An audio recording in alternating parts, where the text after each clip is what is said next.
it's another video to make clarifications. And during the course of the week, we had of the sad news of the passing. Very sad, very, very sad. Of one of the Chimamanda twins. In fact, when I saw like the condolence message from maybe Peter Obi or something, I was wondering, what's this about? I wasn't too familiar with how many children she had and all that before I now checked.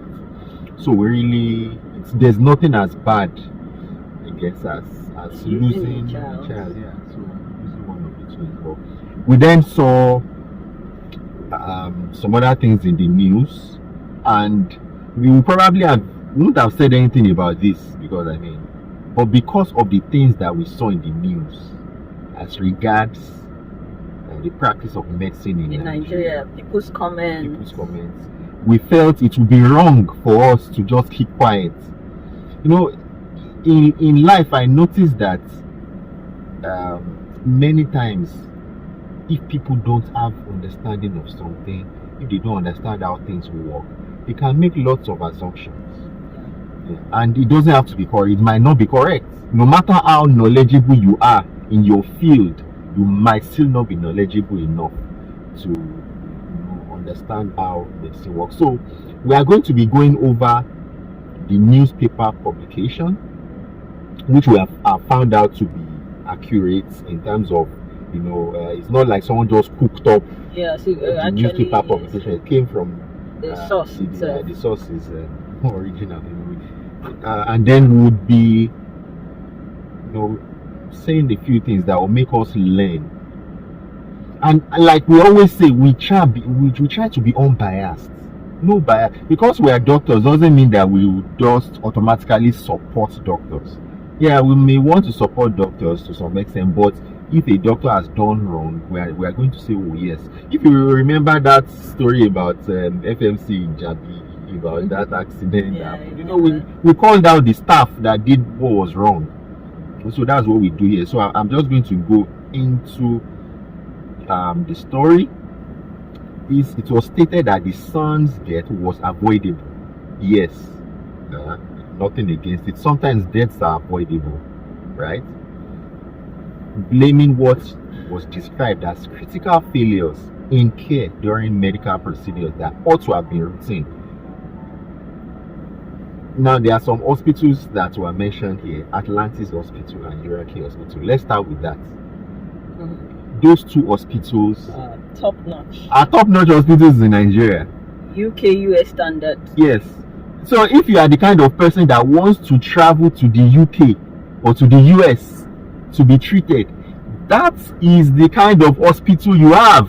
And these are hospitals, I think, have expatriates. Yes, in fact, they have a number of expatriates, or they do some telemedicine. They do telemedicine, yes. So you have telemedicine is like telemedicine is you are consulting with somebody that is far away from you, and you are round table conference in taking decisions on a patient.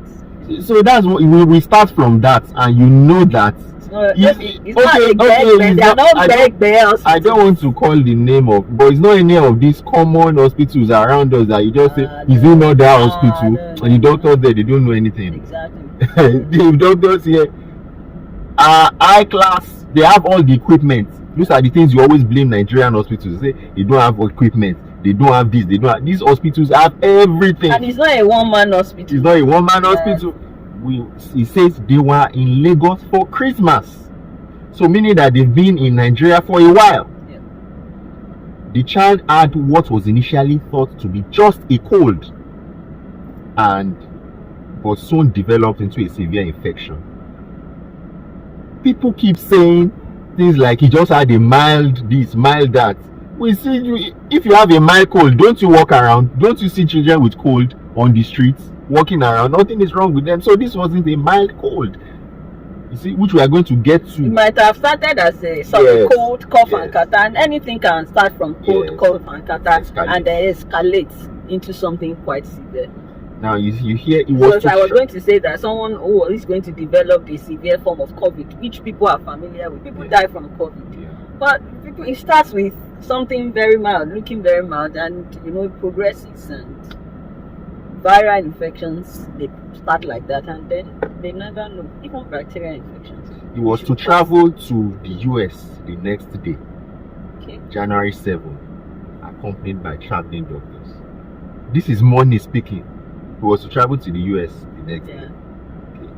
A team at Johns Hopkins, these are big hospitals, was waiting to receive him. So money was not a problem. Talking to medical personnel was not a problem. And Hopkins. Yes, the Hopkins team had requested for a lumbar puncture and MRI. So it was requested from the investigation that they did in Nigeria. I think there must have been some communication back and forth between the Nigerian team and the team in diaspora, and they were the ones that requested for. So I have a point. So must have been a collaborative thing. No, so this is the challenge I have. What is the point of you? You have there's an health problem in Nigeria. The Nigerian doctors are good enough to handle most of these cases. That's the truth. But by the time you start saying the team in Johns Hopkins requested for this, my simple question is this: why was the child not just flown out of the country straight? Why would we say, oh, the team in this place says do this, the team in this place says do this, do MRI, do this? The first thing that one would think about was that child critically ill? The child was very ill. The child was very ill. Yeah, obviously, because they requested for a lumbar puncture. Was a child critically ill to fly? Were they buying time that the child would get better for the child to be flown out? Yeah. Why? If it doesn't tally, why if the child was very ill, why request for MRI first before flying the child out? She just fly the child out. If it were a cold that led to a severe infection, what the first thing was it something that turned out to be a meningitis, or maybe something they're suspecting a bleed in the brain, or what's that? That's something that started as the child was very ill. So they wanted to evaluate the child. Yes, the child properly. Yes. They wanted to evaluate the child. So they now say the Nigerian team. You see, it's John Hopkins team says do MRI and lumbar puncture. The Nigerian team decided to put in a central line. By the time you start seeing, they say, okay, you are the ones that decided to put in a central line. A central line is put directly into the heart, right? So one of the vessels going directly into the heart is what received that line. Many of you have gone to the hospital where they just put a line on your hand. That's a peripheral line. But a central line goes into one of the vessels going directly to the heart, right? So they decided to do this for the child. Now, note that the child was already in the Atlantis hospital for a while. Yeah, because it shows up when Urake writes this report. They are rejoinder that the child had been admitted in Atlantis for a while. They sent to Urake for investigation. Exactly. All right, so let's now go to they now say it was taken to Atlantis hospital where there were preparations for an emergency medical evacuation. Okay, and then they say you don't evacuate someone that is not medical. It's possible that someone may not be too ill, and then you still want to medically evacuate because maybe you don't trust the system. They said as she waited outside the operating theater. Now, what were they doing in the operating theater?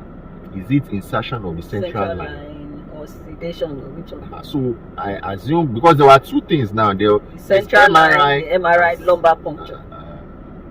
Because usually, because they are children. No, in these kind of places they will do them in theater. Children need sedation is just keeping the patient calm, not completely asleep, but so that the child can be cooperative for the procedure. Because initially what was on my mind was they were sedating for MRI. That was what was on my mind. But now looking at this story, they were saying they were outside the operating theater. The operating theater is different from the MRI suite. Yeah. So this was not in preparation for the MRI. This was for the central line insertion. Yeah, for the central and line. Because of that, there are some things that are easy to understand. The process of inserting a central line can be dangerous. No matter how skilled you are in doing it, it can be dangerous. More so when you are doing it for a child. Okay? Alright, so let's note that. She says that there was a sudden rush of medical staff, including a senior physician, that immediately alerted her that a serious complication had occurred. Now, you see, this is a senior physician. This is also very important. This is why we are reading these things directly. I was waiting outside the theater and saw people, including Dr. M, that's what she called the person. And then Dr. M comes out and tells her that the baby was given too much propofol by the anesthesiologist. I find out that very hard. This is a senior medical officer, a senior physician. He's not a small boy that was born yesterday. So imagine. Not even be a medical officer, senior medical officer. You said a senior physician. A senior physician. It doesn't mean a senior medical officer. Yes. I mean, yes, I know. Yes, that's a senior doctor. That's just what that means. A senior doctor. Now, just look at the scenario. Something happened in theater, and then everybody's running up and down. Then somebody just comes to meet you and say, it's because the anesthesiologist gave too much people for. They don't happen like that. We don't talk like that. We don't talk like that.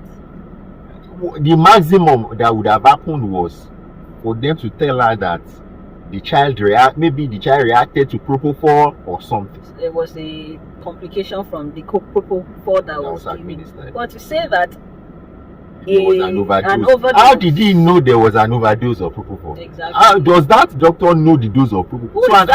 Who is that doctor M to them? To them. The anesthesiologist will give propofol without knowing the dose of propofol. In that kind of hospital. Those things are very unlikely. Now let's talk about propofol for a moment. White. Propofol.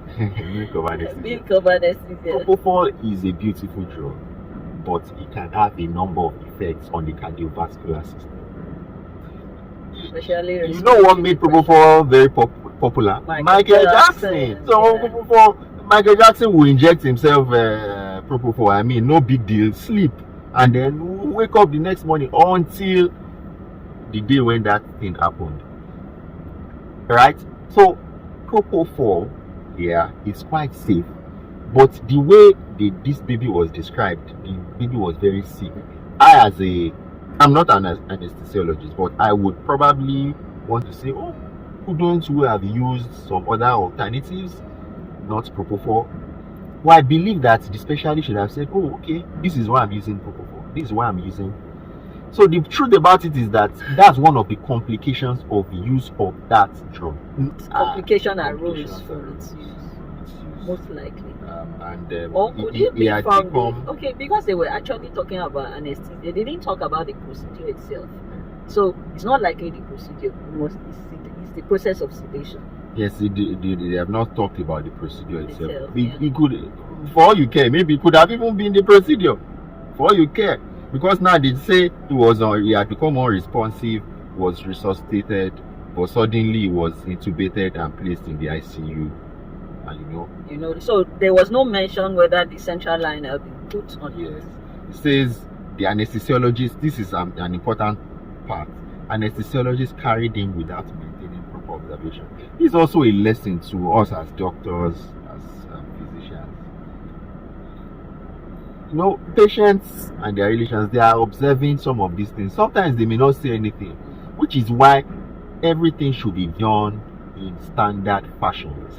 So if the child was given a medication that could make sedate, maybe the tongue could fall back, there could be issues with the respiratory system. Minimum is to have a pulse oximeter or something. Yes, the child should have been put on a trolley with monitors. Oxygen. So it is wrong for I know they sometimes do it because these babies are small. Babies are small, so you carry them. I mean, so you find them, but the ones I see, they usually carry them this way.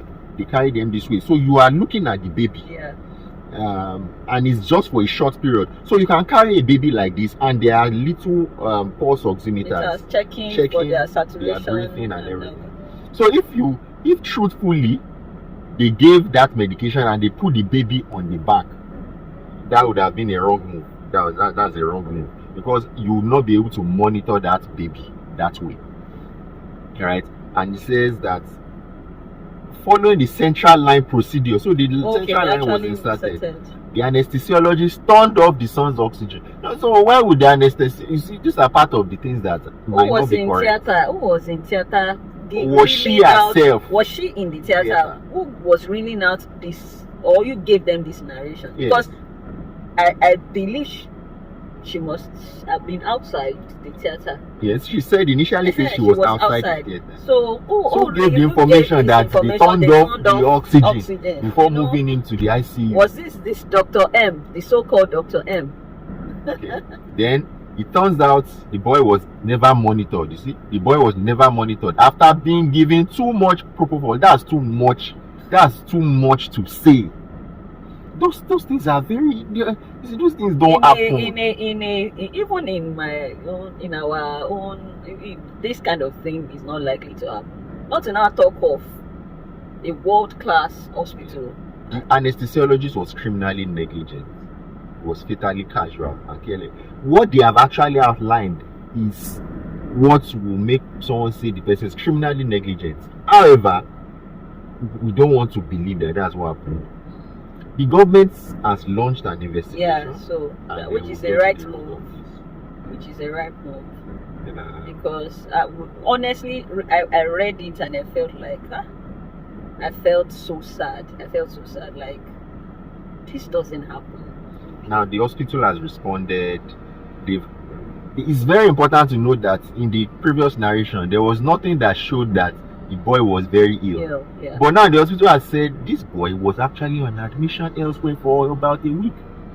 So that child was very ill. So people should not think that it was just one of these common cold or something, and then child. No, it's not. No, it wasn't. It wasn't like that.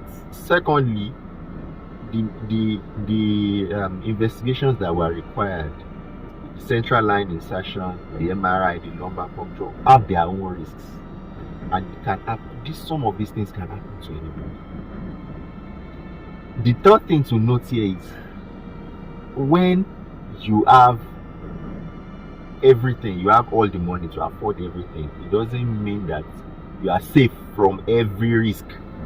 So the fact that they could communicate with Johns Hopkins, communicate with everybody we think of, didn't remove the risk of a procedure. When we are doing procedures for patients, we always say it. I've done this procedure many times, no problem, but there can be complications. Complications can arise at any time. The next thing we should talk about is the comments. Now, the comments of people. In fact, that's the major thing. That's the major thing. The people's comments. I read a comment that says, right now, when you go to those hospitals, you should be recording them. All their moves, you should be recording them. You should not even allow them to do. You give them aura for hara. You must just be monitoring everything they are doing. And I'm looking at you want to monitor everything who is doing. At the end of the day, you are shooting yourself in the leg. Sorry to say. The thing about medicine is that we don't practice medicine hoping that your doctor is going to make a mistake, right? You also don't practice medicine hoping that the doctor treating you is actually a bad doctor. So the vibe that I'm getting from the comments and the conversations that people are, is like you don't even have any trust in the people you are going to meet. You are going to someone and you already have it at the back of your mind that this person is going to then don't bother going to the person and just travel out of the country to Johns Hopkins. It's as simple as that. Because if you come to a doctor's consultation room with already that background, bias, you're already putting yourself at risk. Now, I want to put this as a challenge, and I notice this happens very frequently. People, when you read these comment sections, most times you see those with negative comments. You don't have people coming out to say, no, I've been to this hospital. Exactly. And this does not happen. People who have benefited from medical care in Nigeria, and you are here, many people that your lives have been saved, and you are not replying in the comment section, and you are losing those comments, and you are not replying, putting it there that I went to this hospital, I had contact with this person, and this was my experience. Please, you are not doing well. Let's always speak the truth. The truth is there are people, so many people that have been saved in Nigeria. Their lives have been saved by Nigerian medical professionals, by Nigerian doctors. But I usually like to be a bit more practical. When people are sick, some of these things you are saying, this thing happened to someone that is very literate and knowledgeable. Yeah. When you are sick, there are things that you cannot do, you cannot even think of. It's not at that point they are going to be thinking, check that this thing, check. Of course, you should always be carried along. We want you to be carried along. We don't want you to be left aloof when we are taking care of you or your relation. But it's quite difficult for you to say, the doctor wants to. Now, a doctor cannot perform maximally, do what they ought to do under duress. The thing is, let's take a scenario. Let's just look at this scenario. The child needed a central line. So what you are going to now say is that, doctor, are you sure this child needs a central line? I will explain to you again. Yes, the child needs a central line. Hope nothing is going to go wrong if you don't do the central line. Would have counseled you on the possibilities of things that can go wrong, and it is for you to accept or reject. So if you reject it, so for anybody to say that doctors are, so we'll tell you that, I've performed this procedure so many times without complications, although complications can arise. For this procedure, I'll try my best.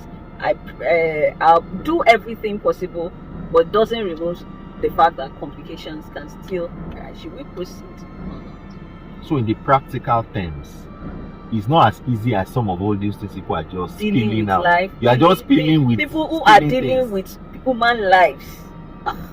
It's a lot of weight. I saw some comments about that's how what they don't know more than asking for money all the time. That those hospitals they just want to siphon money, meanwhile they are incompetent.